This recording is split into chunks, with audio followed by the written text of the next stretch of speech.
Bueno, gracias una vez más por la invitación. Y ahora voy a hablar de un tema que nos preocupa mucho, porque si utilizamos anticoagulantes tenemos que nos preocupar con urgencias en anticoagulación. Y es que si en cardiología nosotros tenemos que nos preocupar con, además de la función del corazón, también algunas situaciones que prevenir la formación de coágulos dentro del corazón en todo el sistema, y además intentar prevenir que la sangre salga del sistema. O sea que el problema es que tenemos que cuidar de muchas situaciones con riesgo de trombosis, y que por lo tanto tenemos que nos preocupar también con el riesgo de sangrado. Entonces aquí la cascada de la coagulación, como se les enseñé ayer, y que nosotros tenemos que estar acostumbrados con eso, y que acordaos que siempre en la cascada de la coagulación hay proteínas, hay etapas aquí, y cada etapa requiere una proteína precursora, una proteasis y cofactores como calcio, y que al final se forma la fibrina con el trombo estable. Entonces estamos acostumbrados ya desde hace unos 40 años a algunas situaciones que el paciente tiene riesgo de que se formen coágulos, como por ejemplo en los que llevan prótesis mecánicas, o bien la trombosis intracavitaria. Y ahí reconocíamos que era necesario anticoagular al paciente, y lo que teníamos era la warfarina. Entonces la warfarina actúa aquí en muchos puntos en la cascada de la coagulación, y que al final inhibe la formación del coágulo. Y como decía, que siempre cuando utilizamos un medicamento para evitar la formación de coágulo, aquí tenéis una moneda de real, nuestro dinero, y hay dos caras, ¿no? Que una es la prevención de la formación del coágulo, y la otra es el sangrado, el riesgo de sangrado. Y la warfarina, es que como ya llevamos el tratamiento con la warfarina hace tanto tiempo, ya sabemos más o menos cómo hacer. Y eso es una revisión publicada hace muchos años ya con las estrategias de la anticoagulación. Aquí explican muy bien qué hacer cuando el INR está mucho por encima del normal. Y aquí habría que saber si hay sangrado o si no hay sangrado, o si hay sangrado o si no hay sangrado. Si no hay sangrado, pues podemos esperar un poquito, le damos la vitamina K, puede ser subcutánea o intravenosa, y podemos esperar a ver qué pasa, y intentar llegar con el INR de vuelta a entre 2 y 3. Pero si hay sangrado, bueno, entonces habríamos que saber si el sangrado puede causar la muerte, ¿no? Si no puede causar la muerte, pues si ahí tenemos más tiempo, y podemos intentar la vitamina K y otras cosas, y solo cuidar con identificar la causa del sangrado y tratar la causa si posible.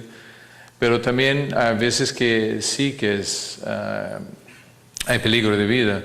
Entonces ahí habríamos que, además de detectar y tratar la causa, podríamos utilizar, por ejemplo, el plasma congelado, o el concentrado de complexo protrombínico. Se puede utilizar en esta situación, y hay que checar el INR hasta que la situación se quede más controlable.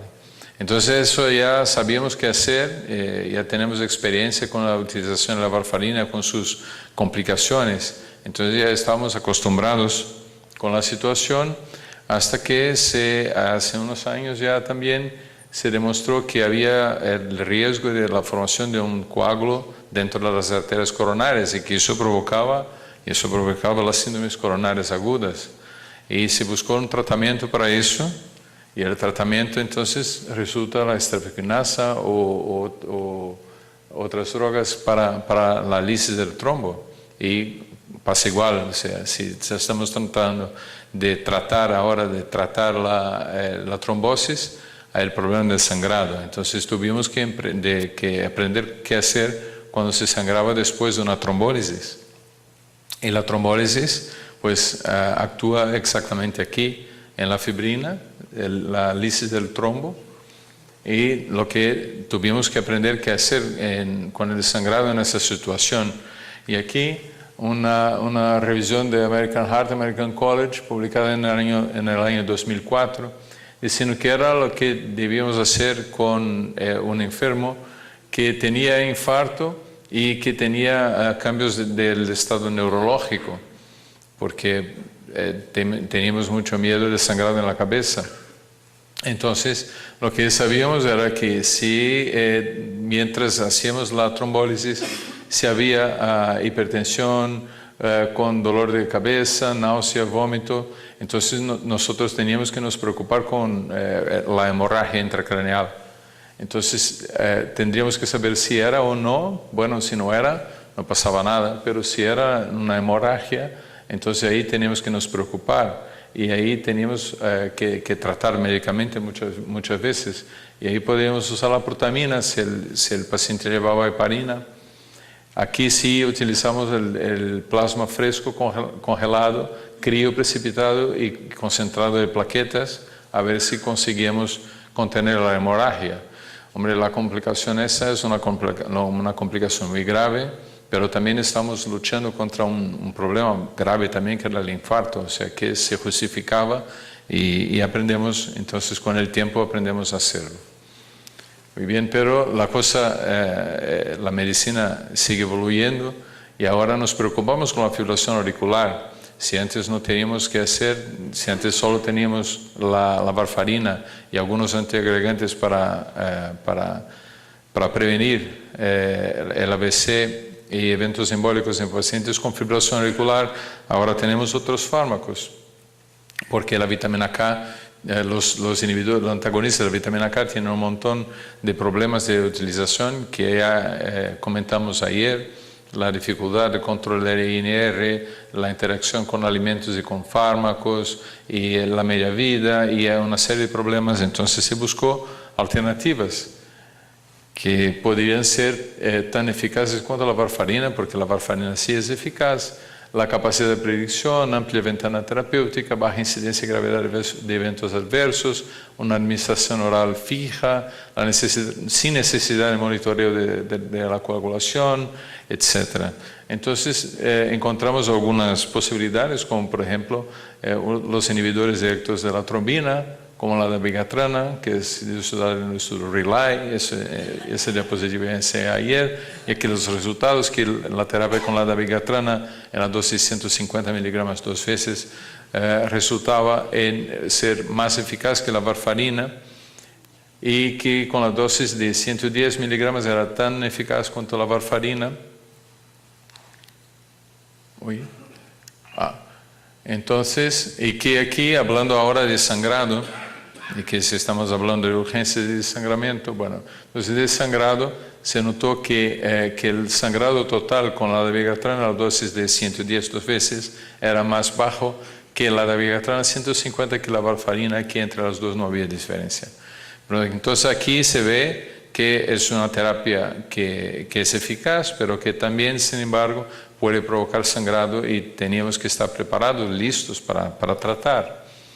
Pero también se buscó como la utilización de inhibidores del factor 10 activado, como por ejemplo el rivaroxaban, y aquí los resultados del estudio ROCKET-AF, mostrando que el rivaroxaban, si comparado con la varfarina, la fibrilación auricular no valvar, era no inferior a la varfarina. Y aquí, hablando de sangrado, también hay sangrado. Y aquí el endpoint primario, que era el sangramiento major y non major clínicamente relevante, no era distinto. O sea, que el rivaroxaban era, en estos pacientes no era inferior con respecto a la prevención de AVC, y también tenía un sangrado semejante. Aquí sí que se notó que el uso de la rivaroxabana causaba un sangrado, una caída de la hemoglobina más que 2 gramos por decilitro, en respecto con la varfarina y también la necesidad de transfusión, pero sangramiento clínicamente relevante era más bajo, era semejante, así como sangramiento mayor y menos hemorragia intercraniana.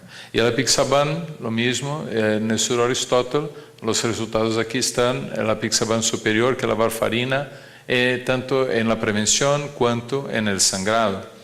Era superior, sí. Entonces, pero sí que había sangrado, o sea que tenemos que tener cuidado. Y aquí entonces el resumen de lo que tenemos hoy con la utilización de la varfarina o bien de inhibidores del factor 10 activado o inhibidores directos de la trombina, es lo que tenemos para el tratamiento con los nuevos anticoagulantes para la fibrilación auricular. Pero entonces, ¿qué hacer con el sangrado? ¿Cómo actuar con el sangrado? Pues ya que no tenemos un antídoto, podríamos, por ejemplo, buscar la ayuda de San Expedito, que busqué en la internet, que es el santo de las causas urgentes, aquí en Colombia y en Brasil igual. O sea que si uno tiene fe, podría buscar su ayuda. Pero buscamos también algunas soluciones y siguen buscando soluciones para eso. Entonces, por ejemplo, existe aquí unos trabajos que se han presentado con la utilización para neutralizar los efectos de la dabigatrana, por ejemplo, la utilización de anticuerpos antidabigatrana para revertir los niveles de anticoagulación con la dabigatrana. Una otra cosa que se puede hacer es que la dabigatrana tiene excreción renal. Se puede hacer la hemodiálisis, pero es que la hemodiálisis no es una cosa que se haga tan fácilmente en urgencia, ¿no? Y además se propone también ese estudio publicado en Circulation al fines del año pasado, donde se utilizó el concentrado de complejo protrombínico para la dabigatrana y el rivaroxaban, y se encontró que la utilización del concentrado con el concentrado se logró revertir la anticoagulación de la rivaroxabana, aunque no ha sido posible revertir con el resultado de la dabigatrana. Aquí algunas experiencias enseñando cómo era la coagulación pre-tratamiento y post-tratamiento con el concentrado del complejo protrombínico. Y finalmente, pues, ¿qué hacer? Entonces, además de buscar ayuda del Santo Expedito, los expertos de la Sociedad Europea proponen que tenemos que hacer para tratar el sangrado en pacientes utilizando los nuevos anticoagulantes. Pues entonces, pacientes con nuevos anticoagulantes con sangrado, tendríamos que valorar el estado hemodinámico, coagulación, etcétera. Y si el sangrado es menor, lo que podríamos hacer es sencillamente retardar las dosis. Acordaos que les he dicho que el inicio de acción de los nuevos es muy rápida y su vida es más corta. O sea que si el sangrado es menor, el tratamiento más sencillo es retrasar la utilización de la próxima dosis. Pero si el sangrado es moderado o severo, bueno, entonces ahí tenemos que ver tratamiento. Por ejemplo, si es un lugar compresible, podríamos hacer la compresión local, darle líquidos por la vena, transfusión de sangre si es necesario, o bien si la ingestión era hace poco tiempo, se podría utilizar, por ejemplo, algo para evitar la absorción. Pero si el sangrado es muy severo, ahí sí tenemos que hacer algo, y aquí tendríamos que considerar la utilización del factor 7. Eso en Brasil no tenemos, sí tenemos el concentrado de complejo protrombínico y también filtración con carbón activado o hemodiálisis, caso sea necesario. Pero también sabemos que es una complicación muy, muy grave. Así que las conclusiones es que en la práctica cardiológica actual existe necesidad de anticoagulantes para una serie de problemas. El otro lado de la moneda de los anticoagulantes es el sangrado. Tenemos que valorar el riesgo y tratar correctamente las complicaciones. Para eso tenemos unas directrices que nos dicen qué hacer. ¿Y eso? Vale, ya está. Muchas gracias por la atención. Doctor, una de las preguntas más frecuentes que nos hacen a nosotros los cardiólogos es, con estos nuevos anticoagulantes, por ejemplo, si un paciente tiene sangrado y no hay disponibilidad de todos estos factores que usted nos comentaba, porque a veces son muy específicos, ¿el plasma fresco sirve? Me parece que, me parece que no existe una acción directa, pero vamos, si es lo que tenemos que hacer, pues se podría intentar, pero me parece que más que nada no es recomendable que se utilice, no es recomendable, no tiene, porque el fármaco actúa en un nivel más abajo, o sea que ahí tendríamos que actuar directamente en un plan más abajo de la coagulación. Por eso que el concentrador del complexo protrombínico está más indicado en esta situación. Y la otra pregunta que nos hacen muy frecuentemente es, si un paciente tiene que ir a una cirugía electiva o a un procedimiento odontológico o alguna cosa así, ¿cuál es la recomendación cuál es el tiempo de suspender la medicación y cuándo se puede volver a iniciar? Bueno, entonces eso de nuevo, pero eso no era para un tratamiento de un sangrado, ¿verdad? No, para una cirugía normal. Una cirugía, un apéndice, vale. Una vesícula. Entonces vale lo mismo que es como decía, que como el inicio de acción es muy rápido y la media vida muy corta, se podría simplemente, en algunas cirugías incluso, no hay necesidad de suspender el fármaco. Pero si es una cirugía que sí que es necesario, como una cirugía intracraneal o de columna o de alguna situación que no es compresible, se puede parar la medicación, la dabigatran, por 48 horas y dicen lo mismo del rivaroxaban. Yo prefiero el rivaroxaban parar 3 días antes y luego hacer la cirugía, y se puede volver a tomar la medicación cuando el cirujano cree que la hemostasia ya está hecha. Cuando uno pensara en dar, por ejemplo, la heparina subcutánea, entonces ya se puede dar los nuevos anticoagulantes al invés de la heparina. Ayer usted nos habló del dabigatran asociándose a infarto agudo de miocardio. Eso me dio fatiguita, me dio taquicardia. ¿Me puede explicar a ver qué tan real es ese problema? Como hablé ayer, es que es una... lo que pasó es que en el estudio RELY se notó que hubo un número mayor de infartos en el grupo que usó la dabigatrana. El numéricamente mayor, pero no estadísticamente significativo.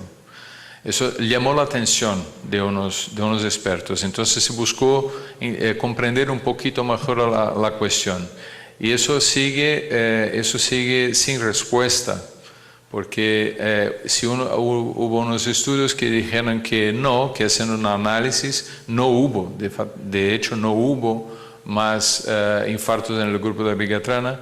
Sin embargo, otros estudios juntando enfermos que habían tomado la dabigatrana para otras indicaciones y un montón más de gente, aquí sí se encontró un número mayor de infarto. Entonces lo que pasa es que no hay una respuesta, eso tendremos que esperar por los datos del seguimiento crónico. En el American Heart se presentó los datos del estudio RELY de un seguimiento más largo, reliable, y sigue no habiendo. O sea, entonces eso hay que esperar un poquito. No hay una respuesta definitiva, entonces dependiendo de la manera como se ve, uno puede encontrar algo o no encontrar algo, pero a mí me parece que tenemos que esperar un poquito a ver qué es lo que va a pasar. Dos datos ahí que me parece importante. Uno, para la cirugía programada es muy importante la depuración de creatinina, porque eso depende de la vida media del dabigatran. Y ahí sería el tiempo de suspensión del dabigatran. Entonces es más importante tener la depuración de creatinina del tiempo reciente. La otra cosa que se ha visto con los pacientes que han sangrado con dabigatran, el concentrado de protrombina controla los sangrados cuando son moderados, pero los niveles en sangre persisten altos. O sea que no se correlacionan los datos de laboratorio con la suspensión del sangrado. De hecho, le sirve a uno el tiempo parcial de tromboplastina activado, que si el tiempo parcial está elevado 2.5 veces, quiere decir que hay un efecto significativo aún del dabigatran. Por eso es importante la diálisis, porque toda la protrombina que ponga, pues es un inhibidor de la protrombina directo. Entonces hay que poner el medicamento y eliminar el medicamento. Entonces la diálisis es importante porque la diálisis te permite bajar el 64% de la dosis en las primeras 2 horas. Entonces es muy importante esas consideraciones si vamos a tratar un sangrado asociado a dabigatran. Lo otro, ya está el reporte de FDA de seguridad de dabigatran, está reciente, donde demostró que no aumentó ni siquiera mayor el sangrado con relación a los estudios actuales, lo mismo que los reportes de la EMA. Eso está mostrando un perfil de seguridad interesante y tampoco mostró mayor aumento de infarto. Perdón, una preguntita antes de continuar. Es que a mí me preocupa un poquito con el dabigatran las dosis, porque nosotros a veces, pues yo hago cirugía cardíaca y a veces no tiene pacientes de 40 kilos, una mujer de 40 kilos, o tiene un paciente de 120 kilos. ¿Qué dosis se le va a dar a esos pacientes o cómo lo va a diferenciar? ¿Cómo lo va a monitorizar? El problema de la dosis es un problema, yo comentaba ayer, el problema que comentaba ayer era que creo que vivimos una dictadura de la dosis, o sea, que la dosis que ha sido testada era la dosis 150 y la dosis de 110. Entonces eso es lo que tenemos, la cosa es lo que tenemos. Lo que pasa es que después de que se lanzó la dabigatran en el mercado, se notó que enfermos muy delgados, con bajo peso, tenían más sangrados, o sea que entonces quizás deberíamos utilizar una dosis más baja en esos pacientes. Pero de hecho testado son las dosis de 150 y 110.